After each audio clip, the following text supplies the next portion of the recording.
This one's about being 40 years old and feeling like you're behind in life. I recently had my 40th birthday, and I'm not exactly where I thought I would be at this point in my life. I thought I had it all planned out as a young person. I was going to be a millionaire and blah, blah, blah. And here I am, 40 years old. I don't own a home. I don't earn the kind of money that I think I'm truly worth. And that's a tough place to be in. I've heard Tony Robbins say at some point that everyone has a blueprint in their mind, and when where you are in life doesn't match up with that blueprint, that causes pain, right? So what am I doing now that I'm 40 and I feel like I'm a little bit behind? I'm not looking back at the past, and I'm not regretting the decisions I've made. There's a really cool quote. I have a Daily Stoic, Daily Dad book by Ryan Holiday. I try and read them daily. I've had them for a few years now, and I don't always get around to it, but a lot of the time I try and read from them each morning. And there was a really cool Marcus Aurelius quote. There's a lot of Marcus Aurelius quotes in those books, but field notes, these are great, by the way, I love them. Think of yourself as dead. You have lived your life. Now take what's left and live it properly. So I took that one to heart. I feel like that past me is dead. I've learned a lot from that past me, but that part of my life is over.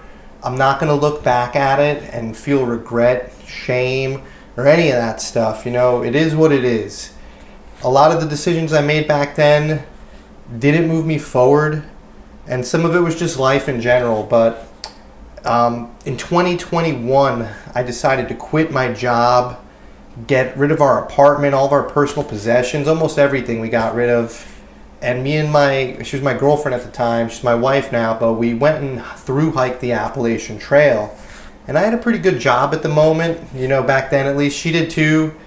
I was making close to $100,000 a year, but I was really stressed out, not enjoying life as much as I thought I could. And I had like a midlife crisis early, I guess. And I said, I'm going on the Appalachian Trail, and I silently quit my job and started planning this through hike. And it went from being this crazy thing to becoming a reality. We really did it. We gave up everything to go on a through hike. We were gone for 177 days, walking from Georgia to Maine. And it was one of those things I can look back at as an adult, or an old man dying, and not feel that regret at least. I made that happen, and I'm really proud of doing that. It taught me a lot that, you can just change your life dramatically if you really want to. So being behind at 40 now, I'm not looking back like I just said. I'm looking forward. I'm focusing on the things I can control now. So I'm sitting down, I'm journaling, I'm really getting into detail and depth and creating plans for my future.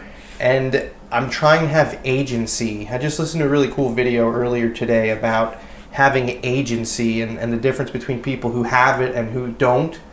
And then using AI to amplify agency. And I'll be honest, I'm taking the AI trends really seriously right now. I feel like it's really powerful, and I don't want to be left behind.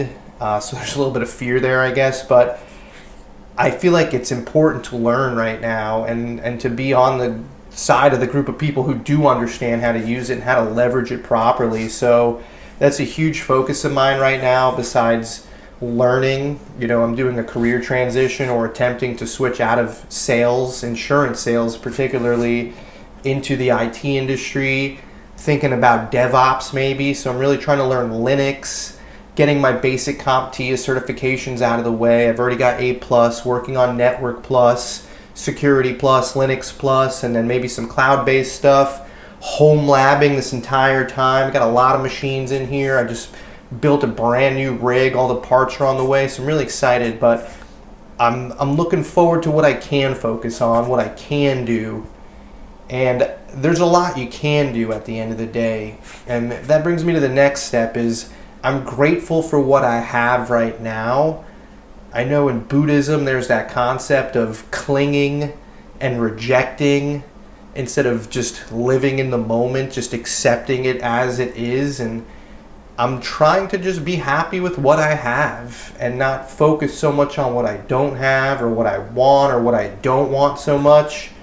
And I do focus on meditating too. I try to meditate at least 5 minutes each day to find some clarity and peace. I've kind of been a person who upsets easy most of my life and can immediately blow my top and get frustrated pretty quickly. And I don't think that's a good look. It's something I'm trying to get away from. So meditating daily, I want to get to the point where I can do like a 30-minute meditation one day. That's a big goal of mine. 10-ish minutes is probably the most I've ever done at this point. So I'm working on that. But those are the big things that are working for me. Planning, focusing on what I can control, becoming meticulous about those things, and then taking action. I listen to preparedness videos quite a bit too, because I feel like there's just a lot of uncertainty in the world right now. And I do have a family. I have people that I need to provide for. And it might seem odd to some people, but I'm even into like prepping my pantry, and I'm looking at my skills, and I just want to be able to provide for my family. Gosh forbid something really awful happens. I don't want to be caught with my pants down, right? So I'm constantly looking at skill sets that I can improve, physical ones, mental ones, just in general, and trying to be prepared for the unpredictable, right? For the chaos that's out there. So those are the really big ones for me personally. What else is there? Take action, right? That's what I was getting at, is those preparedness videos. They say that, taking action is the number one way to combat the fear, is doing something about it instead of feeling helpless. So look at the next year. Sit down and plan it and make some steps. Take some steps to make some difference. Make a difference in your life is a big thing there. So that's all I got. See you on the next one.